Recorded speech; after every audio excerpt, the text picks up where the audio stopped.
अस्सलाम वालेकुम।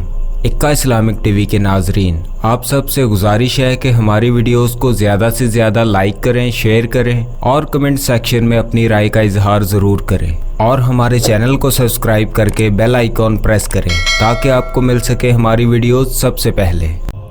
हम पहली वीडियो में बता चुके हैं कि बल्कीस को तदमीर ने आज़ाद कर दिया था और वो लश्कर में जहाँ चाहती जा सकती थी, मगर वो अपने खैमे से कभी बाहर ना निकलती थी बल्कि हर वक्त अंदर ही रहती थी। जब लश्कर कूच करता तो वो भी सिपाहियों के साथ चल पड़ती, मगर वो खूब जानती थी कि इसे राजरक के पास ले जाया जा रहा है और वो इससे शदीद नफरत करती थी। इस कदर नफरत कि वो इसके पास जाने से मौत की गोद में चले जाना अच्छा समझती थी।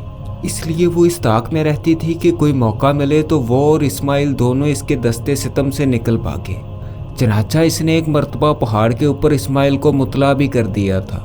जिस रोज़ रात को ईसाइयों का लश्कर दामने को में जाकर ठहरा तो बल्कीस ने तहिया कर लिया कि आज वो ज़रूर निकल भागने की कोशिश करेगी। चनाचा वो खाना खाकर सवेरे ही सो गई। इसके खैमे के सिपाहियों ने जांग जांग कर देखा वो सो रही थी। इन्हें इत्मीनान हो गया और वो भी खैमे के सामने ही पड़कर सो गए। ठीक आधी रात के वक्त बल्कीस की आंख खुली और वो घबरा कर उठ बैठी। इसके खैमे में अंधेरा हो रहा था। वो आहिस्ता से उठी और बेआवाज़ कदमों से दरवाजे से बाहर निकली। चांद निकल रहा था और चांदनी चटक रही थी। इसने देखा कि इसके मुहाफ़िज़ गफलत की नींद सो रहे हैं और इनकी तलवारें इनके पहलुओं में पड़ी थी। चूँकि आधी रात का वक्त था इसलिए हर तरफ सकूते मर्ग छाया हुआ था और हर जी रूह आराम कर रहा था। हवा बंद थी, नीज़ दरख्त अपनी शाखें समेटे महवे ख्वाब थे। इस वक्त कायनात के जर्रे जर्रे पर मोहरे खामोशी लग चुकी थी। चांद आसमान के दरीचों से झांक रहा था। वो देख रहा था कि दुनिया वाले तमाम कामों और सारी बातों से बेनियाज होकर गहरी नींद में पड़े सो रहे थे। बल्कीस वापस लौटी। इसने शब ख्वाबी के कपड़ों के ऊपर अपनी पोशाक पहनी और पंजों के बल चलकर दरवाजे पर आई। मुहाफ़िज़ अभी तक बड़े खराटे ले रहे थे और वो एक एक कदम नहायत होशियारी से थम थम कर रखती।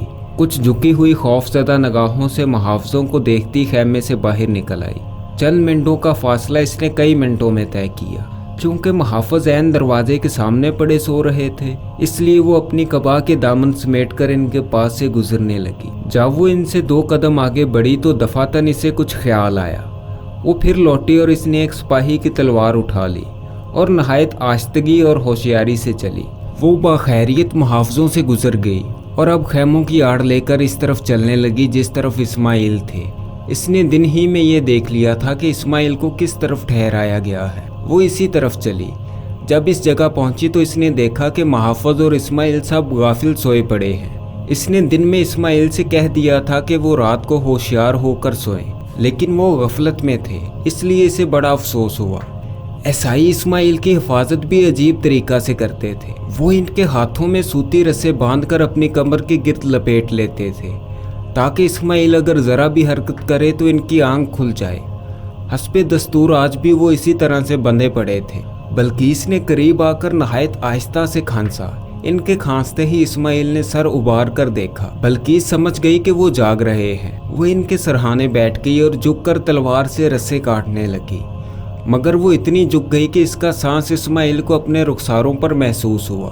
एक ही मिनट में बल्कीस ने दोनों रस्से काट डाले और इस्माइल को उठने का इशारा किया।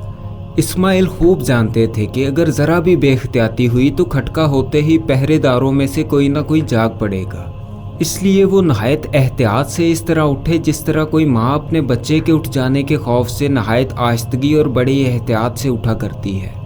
वो उठकर खड़े हो गए और खुशकिस्मती से पहरेदारों में से कोई भी ना जागा। उन्होंने फरते मसरत से बेखुद होकर बल्कीस के दोनों हाथों को अपने हाथों में लेकर गर्म जोशी से दबाते हुए कहा, शुक्रिया रश्के हूरम, तुम्हारा शुक्रिया। बल्कीस ने अपनी शहादत वाली उंगली अपने लबों पर रखते हुए आहिस्ता से खामोश रहने का इशारा किया और कहा, मेहरबानी करके यहाँ शुक्रिया अदा ना कीजिए और चुपचाप चले आइए। ये कहते ही वो दबे कदमों चली और इसके पीछे इस्माइल चले।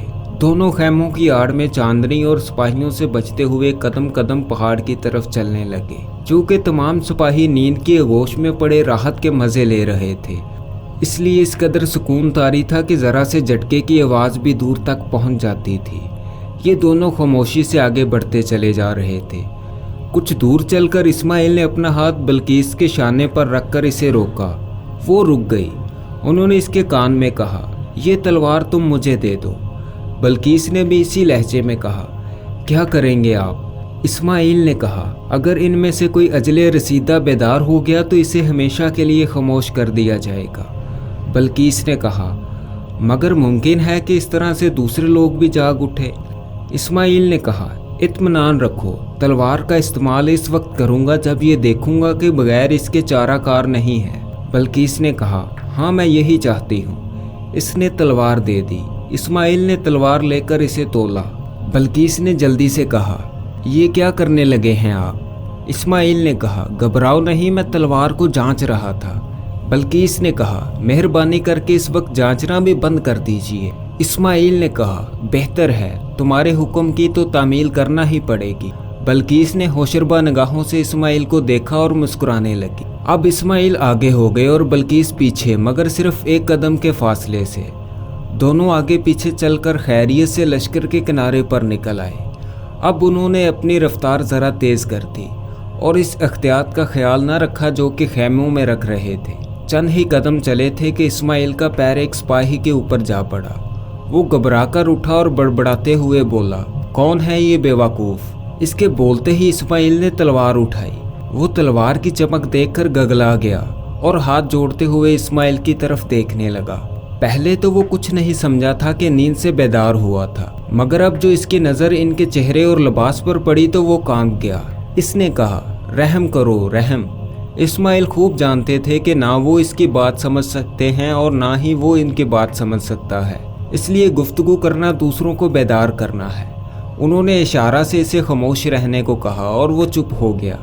ये दोनों बढ़कर खैमे से बाहर निकल आए, मगर सिपाही इनसे इस कदर खौफज़दा था कि फिर भी इसे शोर करने की जुर्रत ना हुई और वो नहायत सुकून से पड़ा रहा, यहाँ तक कि फिर सो गया।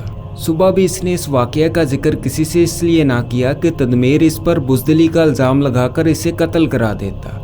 इस्माइल और बल्कीस दोनों मैदान को तय कर कर पहाड़ पर चढ़ने लगे। चूँकि वो अब लश्कर से काफ़ी फासले पर थे, इसलिए उन्होंने इत्मीनान का सांस लिया। अब इस्माइल ने कहा, परी जमाल दोशीज़ा, अब तो मैं तुम्हारा शुक्रिया अदा कर लूँ? बल्कीस ने शोखी से मुस्कुराते हुए कहा, जी नहीं, शुक्रिया की कोई ज़रूरत नहीं है। इस्माइल समझ गए कि बल्कीस जैसी सीधी सादी और भोली भाली नज़र आ रही है ऐसी नहीं है, बल्कि इसके बरक्स नहायत शौक और परले दर्जे की शरीर है। चूँकि वो गिरफ्तार थी इसलिए भोली और सीधी नज़र आती थी। उन्होंने कहा, मगर मुझे तो शुक्रिया अदा करना ही चाहिए। बल्कीस ने अदाए जानाना से सर को जंबिश देते हुए कहा, मगर आप शुक्रिया अदा ही क्यों करें? इस्माइल ने कहा, क्या तुमने काबिले शुक्रिया काम नहीं किया? बल्कीस, बिल्कुल ही नहीं। इस्माइल, मगर? बल्कीस, बस अगर मगर रहने दीजिए, खामोशी से चलिए। इस्माइल ने इसके रुखे रोशन पर नज़र जुमाकर कहा, बड़ी शौक हो तुम। बल्कीस ने कहा, हाँ हूँ, फिर आपको क्या? इस्माइल ने कहा, इस कदर चंचलपन क्यों है तुम में? बल्कीस, क्यों बताऊँ मैं? इस्माइल, हुस्न और शौकी? बल्कीस ने कहा, जी आप इन बातों को रहने दें और आप अब ये सोचें कि हम चलें कहाँ। इस्माइल ने कहा, मैं इस मुल्क से बिल्कुल ना वाकिफ़ हूँ। बल्कीस ने कहा, और मैं गोया वाकिफ़ हूँ। इस्माइल ने कहा, फिर क्या होगा? बल्कीस ने कहा, तो फिर आए लश्कर में वापस चलें। इसी तरह की हल्की फुल्की तकरार करते अब ये दोनों पहाड़ की एक ऊंची चट्टान पर चढ़ने लगे।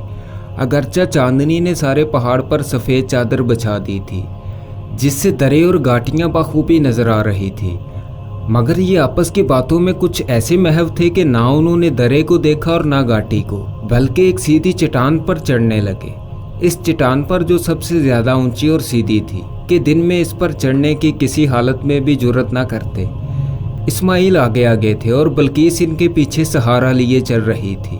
जब वो इसकी चोटी पर पहुंचे तो चांद छुपने लगा था और सुबह सादक के आसार जाहिर होने लगे थे। इस्माइल ने कहा, अब सुबह हो रही है, गालबन ईसाई हमें ना पाकर हमारी तलाश में ज़रूर वहाँ आएंगे। बल्कीस ने कहा, मगर ये हम कहाँ चढ़ आए, ज़रा झांक कर तो देखे। इस्माइल ने जो झांक कर देखा तो वो हैरान रह गए। इस चट्टान से पहाड़ कई 100 फीट नीचे था। उन्होंने हैरान होकर कहा, हम कैसे यहाँ आ गए? बल्कीस ने कहा, खैर आ तो गए हैं मगर उतरेंगे कैसे? इस्माइल ने कहा, जो खुदा यहाँ लाया है वही यहाँ से लेकर जाएगा। देखो आफताब मशरिक से झांकने लगा है, वो सामने ईसाई उठने लगे हैं, आओ पीछे हट जाएं। इस वक्त आफताब तुलू होने लगा था और ईसाई उठ कर अपनी ज़रूरियात से फारिग होकर इधर उधर जाने लगे थे। ये दोनों पीछे हट गए और एक ऊंचे पत्थर के पीछे बैठ गए। चूंकि वो इस पहाड़ की सबसे ऊंची चोटी पर आ गए थे, इसलिए किसी को ख्याल भी ना हो सकता था कि वो वहां जा सकते हैं। ईसाई ने पहाड़ पर ही तलाश करके चले गए और उन्होंने इस चोटी को ना देखा।